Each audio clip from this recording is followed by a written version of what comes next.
Assalamualaikum warahmatullahi wabarakatuh.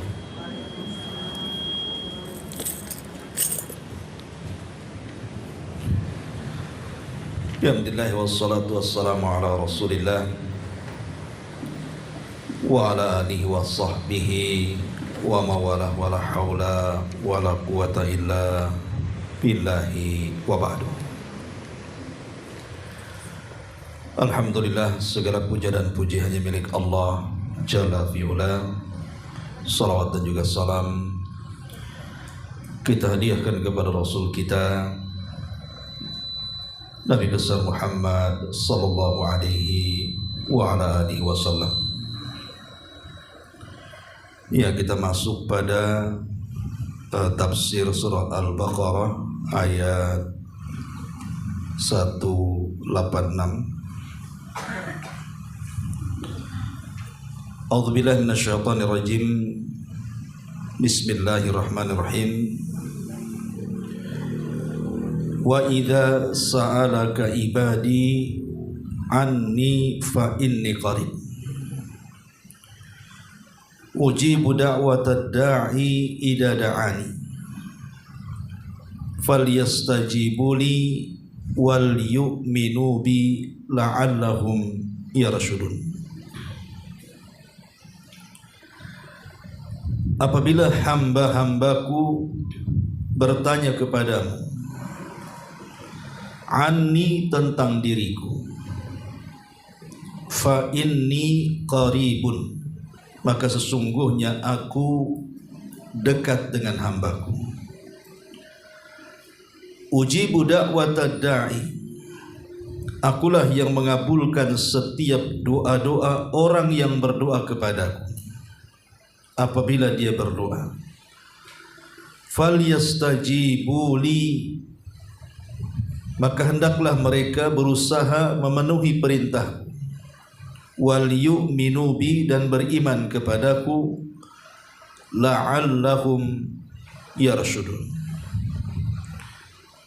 agar mereka memperoleh irsyad kebenaran.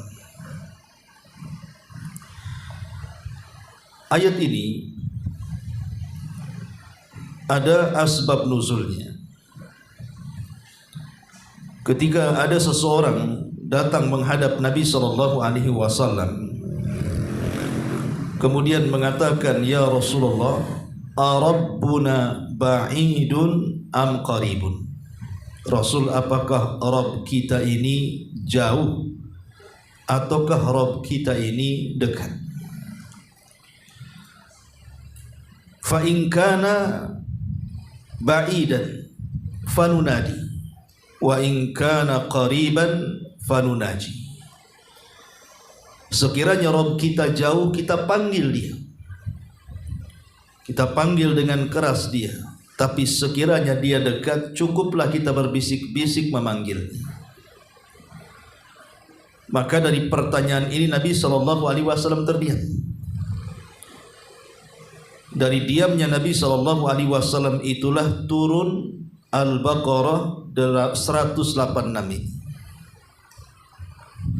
Jadi ketika ada orang bertanya kepada Rasul, Rasul, apakah Rabb kita ini jauh atau dekat? Kalau memang jauh, ya kita teriak-teriak ketika memanggilnya. Tapi kalau memang dekat, cukup berbisik-bisik. Maka turunlah ayat wa idza sa'alaka ibadi anni fa inni qarib. Apabila hamba-hambaku bertanya kepadamu wahai Muhammad tentang aku, fa inni qarib, maka katakan aku dekat. Ujibu da'watad da'i idza da'an. Bahkan yang menunjukkan kedekatan aku dengan hambaku adalah akulah yang mengabulkan setiap doa-doa hambaku apabila dia berdoa kepadaku. Falyastajibu li wal yu'minu bi, maka hendaklah mereka memenuhi perintahku dan beriman kepadaku. La'allahum yarshudun, agar mereka mendapatkan irsyad kebenaran. Maka ayat ini menunjukkan tentang kedekatan Allah kepada kita. Yang ajaibnya adalah ayat tentang kedekatan Allah dan pengabulan Allah terhadap hamba-hamba yang berdoa kepadanya itu terapit di antara ayat-ayat Ramadan. Coba perhatikan ayat sebelumnya dari 183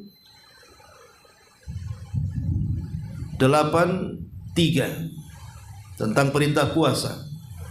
Ya ayyuhalladzina amanu kutiba alaikumus syiyam kama kutiba alal ladzina min qablikum la'allakum tattaqun.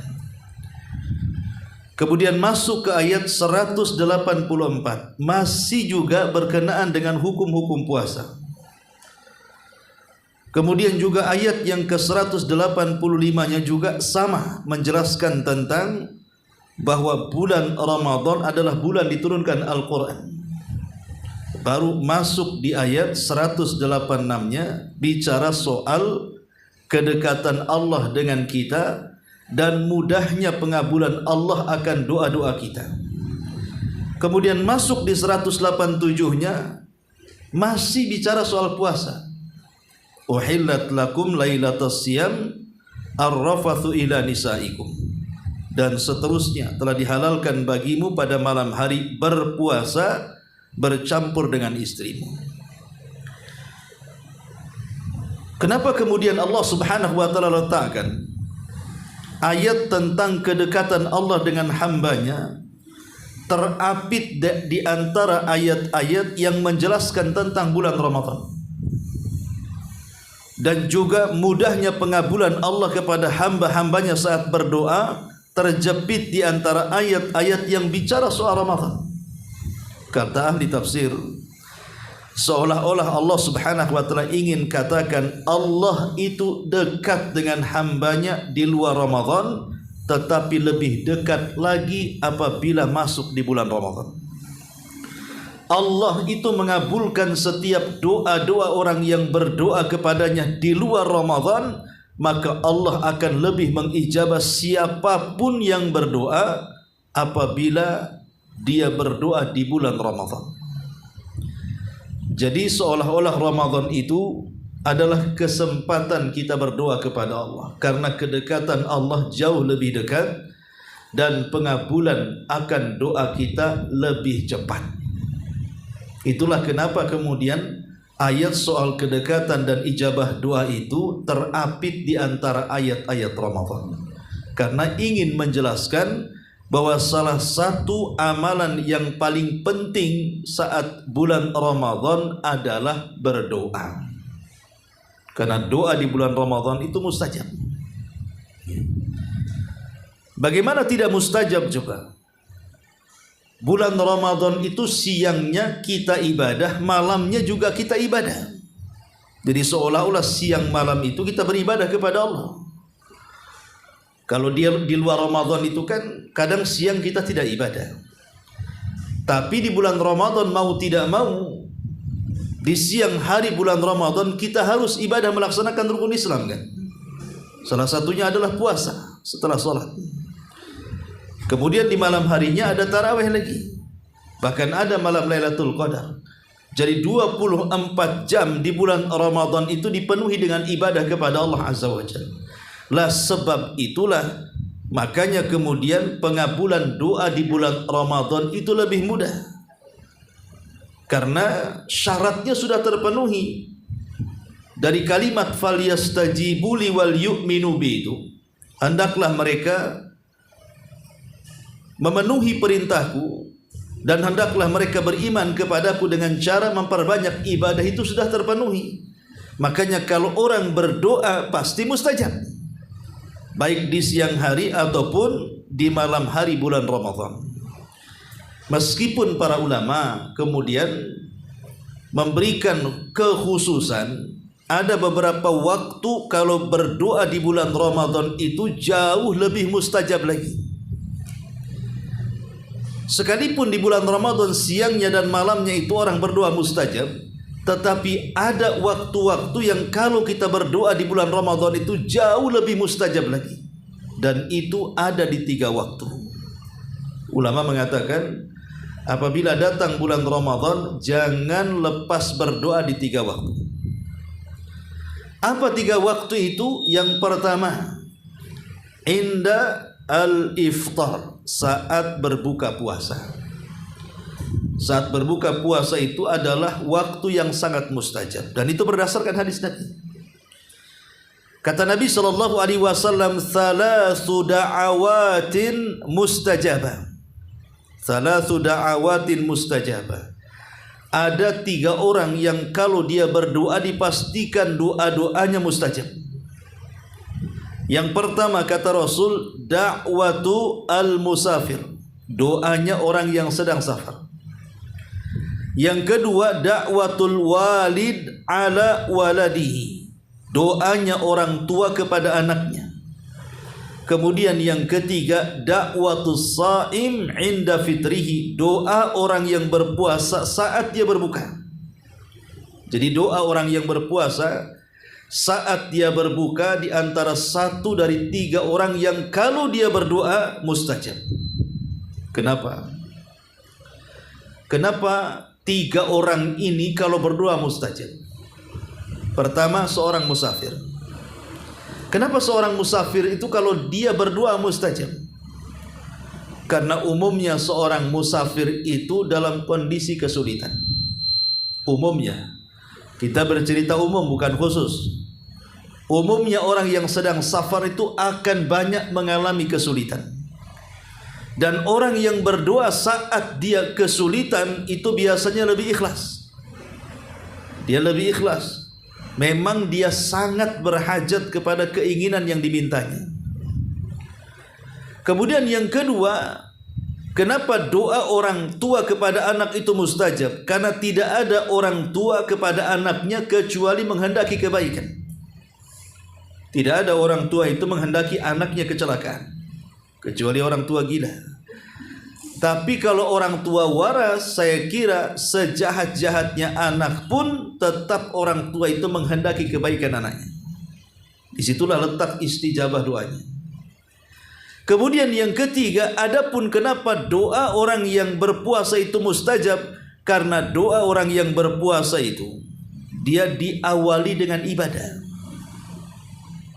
Jadi doa orang yang berpuasa saat berbuka karena diawali dengan ibadah kepada Allah. Dengan menahan laparnya karena Allah, dengan menahan dahaganya karena Allah, dengan menahan syahwatnya karena Allah. Lah karena dimulai dengan ibadah yang mulia, maka doa orang yang berpuasa itu mustajab. Kalau dia berdoa saat berbuka, mustajab. Dan berdoa bagi orang yang berpuasa saat berbuka itu satu di antara bentuk kebahagiaan orang yang berpuasa. Dan itu disebutkan dalam sebuah hadis. Kata Nabi SAW, lis-shaimi farhatan. Orang yang berpuasa itu memiliki 2 kebahagiaan. Farhatun inda fitrih wa farhatun inda liqa'i rabbi. Kebahagiaan saat dia berbuka dan kebahagiaan saat dia berjumpa dengan Rabbnya. Kata para ulama, apa yang dimaksud bahagia saat berbuka? 2 perkara. Pertama, kita bisa merasakan nikmat makan dan minum karena kita sebelumnya telah berlapar dan telah haus. Orang yang makan sementara dia kenyang, orang yang minum sementara dia tidak dahaga, maka dia tidak akan merasakan nikmat keduanya. Karena kita lapar kemudian kita makan, kita haus kemudian kita minum, disitulah letaknya kita bisa menikmati makanan yang kita makan dan minuman yang kita minum. Yang kedua, lebih daripada soal faktor makanan, bahwa kebahagiaan orang yang berpuasa adalah mustajab saat dia berdoa. Mustajab saat berdoa. Makanya sangat rugi sekali kalau orang berpuasa sudah lelah, sudah letih dari pagi sampai sore, tiba-tiba waktu yang sangat menegangkan mustajab doa kita tinggalkan begitu saja tuh.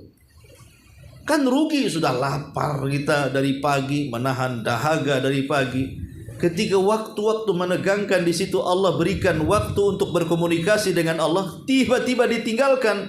Aduh, melampau. Ya, apalagi ada hadis yang mengatakan, kata Nabi SAW, lillahi utaqa'u minan nar. Allah itu memiliki hamba-hambanya yang akan dimerdekakan dari api neraka. Kapan itu? Kulla lailatin min Ramadan wa dzalika inda fitri.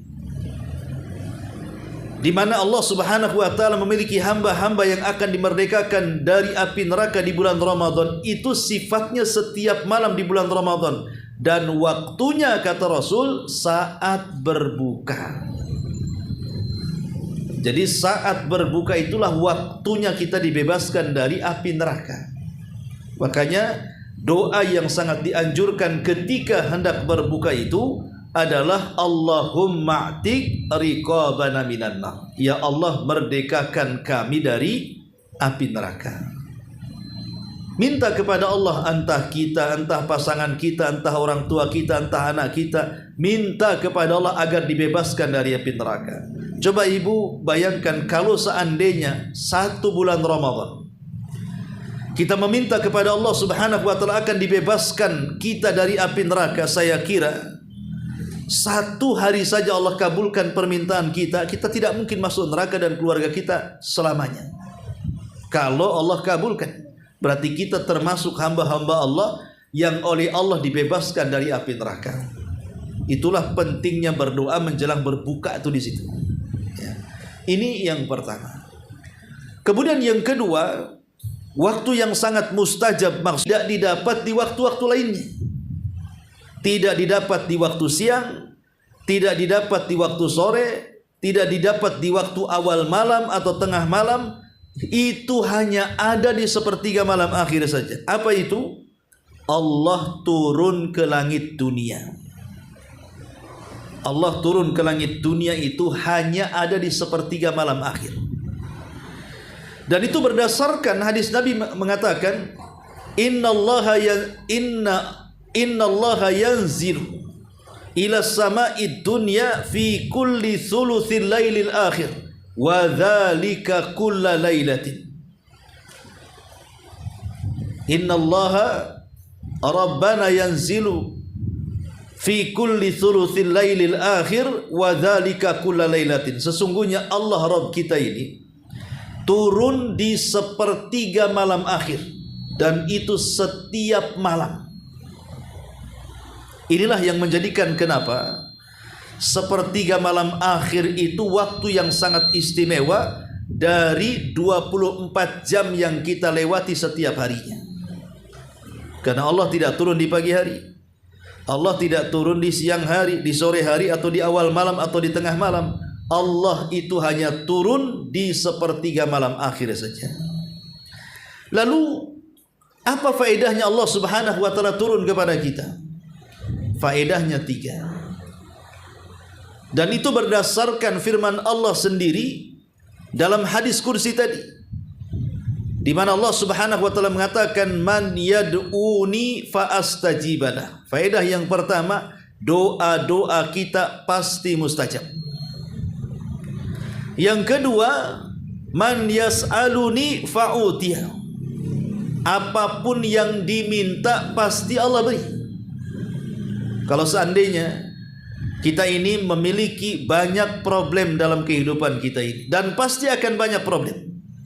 Kita ini memiliki kesulitan dalam hidup ini, dan pasti ada dan pasti akan kena kesulitan. Setiap orang pasti terkena kesulitan. Lah ini saat kita meminta kepada Allah untuk mengurai kesulitan. Allah tahu kita ini sakit, dan Allah tahu kita ingin sembuh dari sakit. Lah di sepertiga malam akhir itu Allah hanya ingin mendengar dan rindu dengan keluhan-keluhan kita sebenarnya.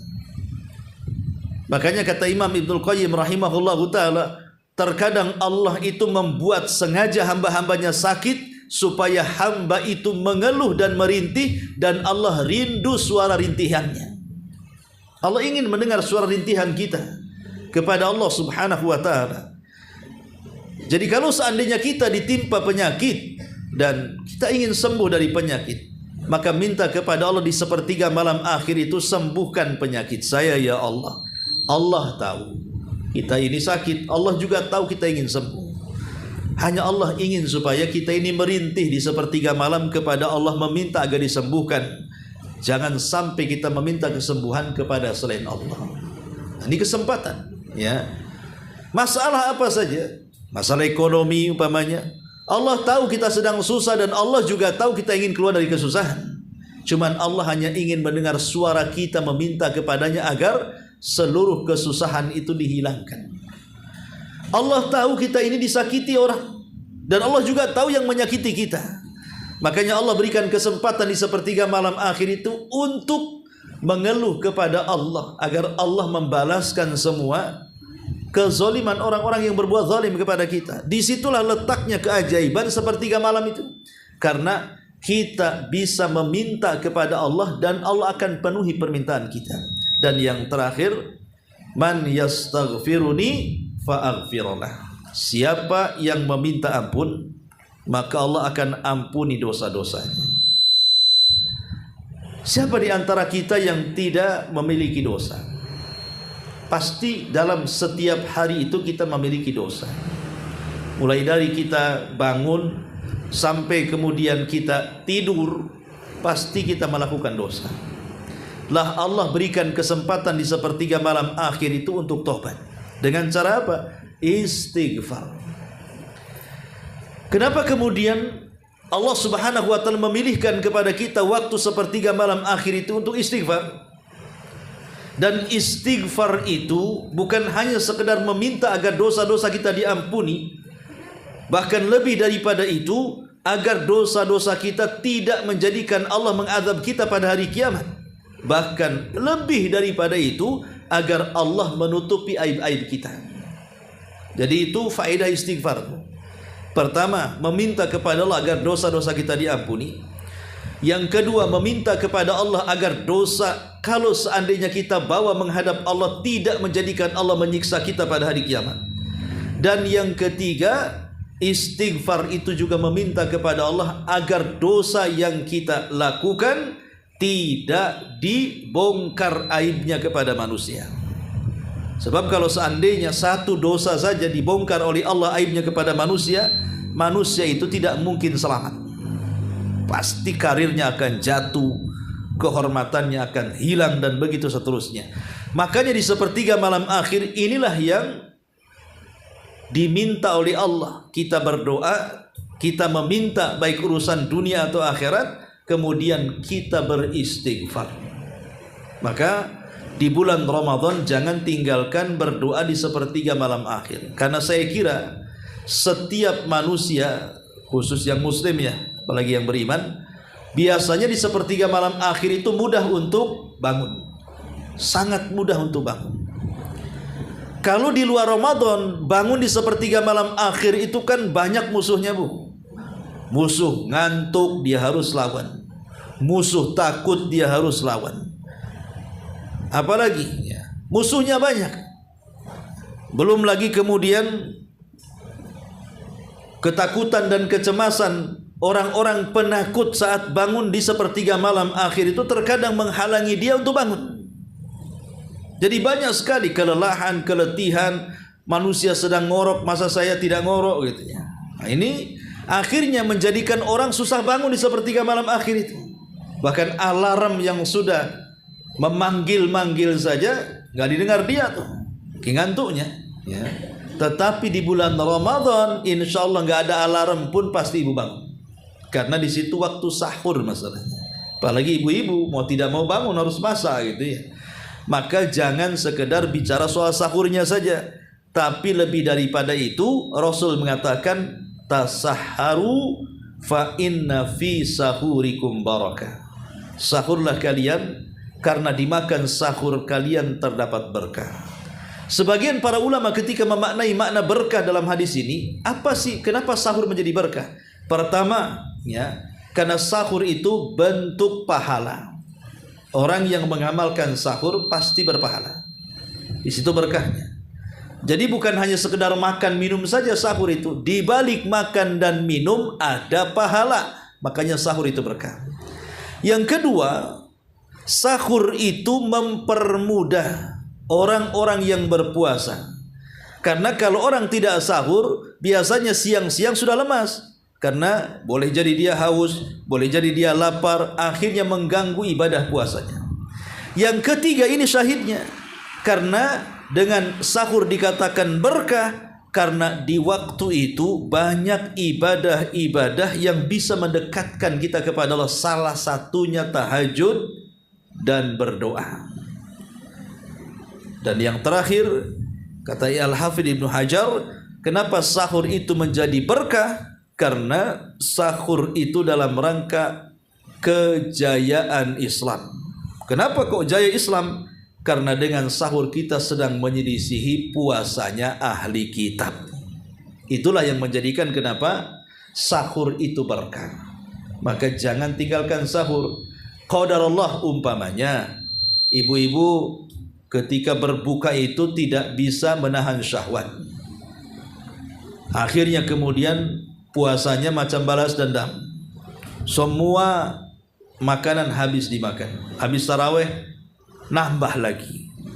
Padahal ketika berbuka sudah 1 piring, habis tarawih 2 piring, 3 piring lah jadinya. Umpamanya, otomatis kan sahur kan malas itu, karena sudah kenyang. Ya. Walaupun seandainya sudah kenyang, tetap sahur bu. Walaupun apa? Walaupun hanya dengan seteguk air, untuk menunjukkan penyelisihan kita dengan ahli kitab. Ya. Supaya nampak puasa kita ini tidak sama. Karena ketika permulaan puasa disyariatkan, Nabi itu maunya puasa itu ngeplek seperti yang dilakukan ahli kitab. Jadi baik waktunya gitu ya, ataupun tata caranya, maunya itu persis seperti mereka. Itu di awal pensyariatan puasa. Salah satunya adalah di mana ketika orang berpuasa, kemudian saat dia berbuka, anggap saja di waktu maghrib, kemudian selepas maghrib dia tidur, maka selepas bangun tidur, walaupun tidurnya hanya 1 jam, maka tidak boleh lagi makan, minum, bahkan tidak boleh mengubah syahwatnya dengan pasangannya. Jadi itu di awal puasa. Itulah puasanya orang Yahudi, dan ini ditiru oleh Nabi. Ditiru oleh Nabi. Pokoknya kalau sudah berbuka maghrib, jangan tidur.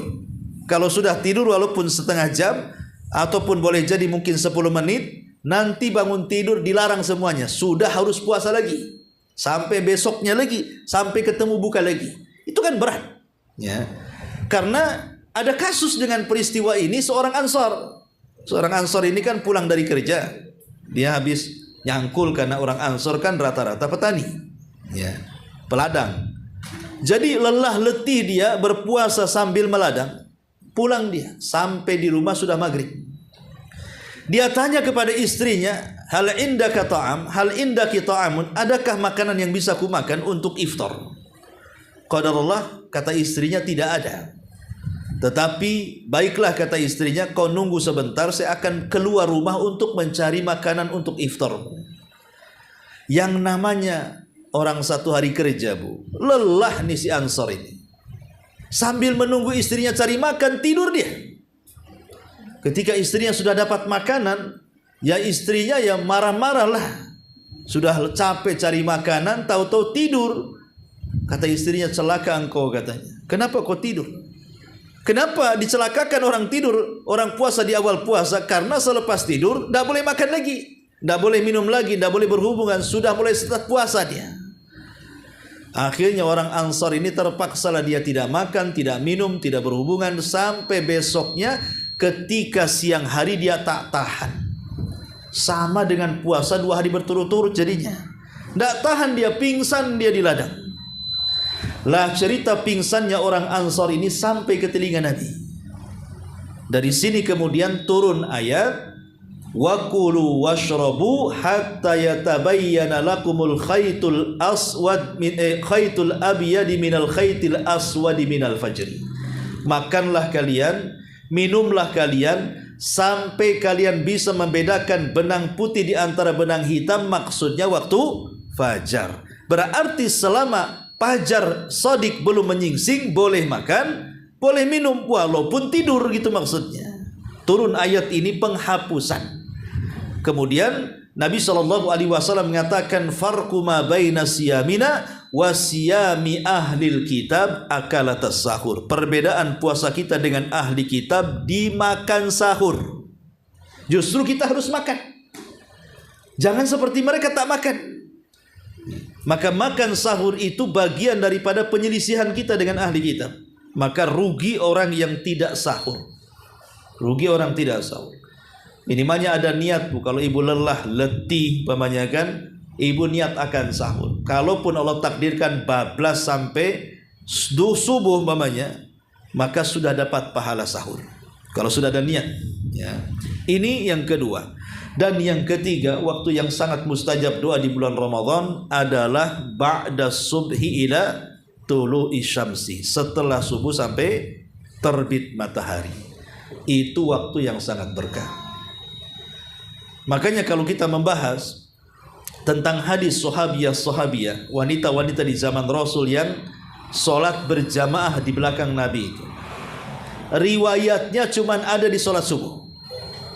Ibu bisa cek semua riwayat wanita-wanita di zaman Nabi, maksudnya para sahabiyah, yang sholat berjamaah dengan Nabi di Masjid Nabawi itu, riwayatnya hanya di sholat subuh. Bukan berarti dipahami bahwa kalau duhur, asar, maghrib, isya tak boleh. Boleh. Dengan syarat yang ditentukan tentunya ya. Cuman yang ternukilkan kepada kita, banyak wanita-wanita di zaman Rasul itu justru keluar untuk sholat berjamaah itu di sholat subuh. Sampai ketika mereka pulang dari masjid mereka tidak nampak karena ada golas. Golas itu maksudnya fajarnya belum menyeluruh, sehingga masih ada gelap-gelapnya. Mereka sudah pulang. Kenapa kemudian yang diceritakan tentang sholat subuh? Dan kenapa antusias wanita-wanita di zaman Rasul itu berjamaah di sholat subuh? Karena memang pertama sholat subuh sendiri adalah sangat istimewa karena bacaannya disaksikan para malaikat.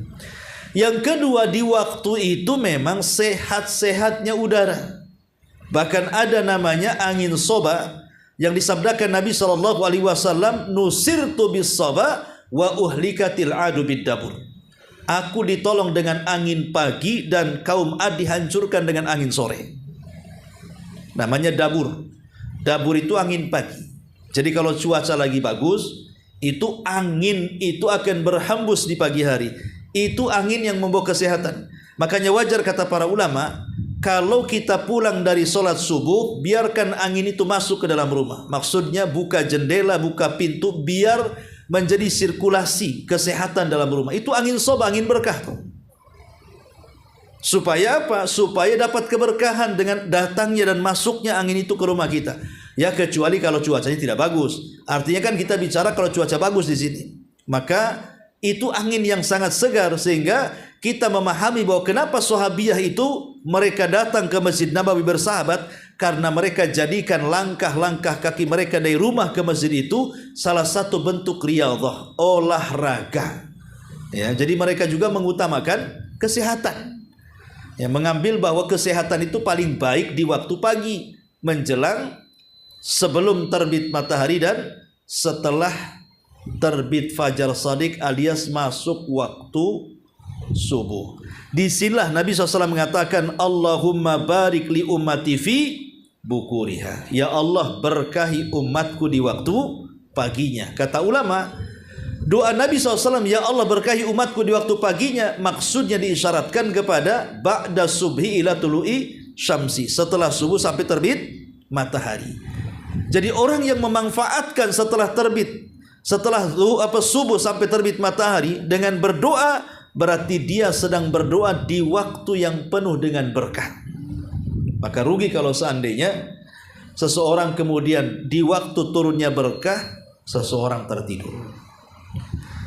Adapun hukum tidur selepas subuh sih tidak ada hukumnya. Syekh bin Baz mengatakan tidak ada masalah, ya.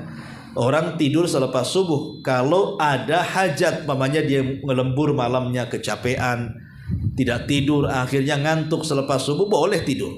Secara hukum mubah-mubah saja. Tetapi kalau dijadikan kebiasaan, kata beliau, ini tidak baik. Kalau jadi kebiasaan maksudnya tidak capek tidur, Tidak lelah tidur, tidak ngantuk tidur.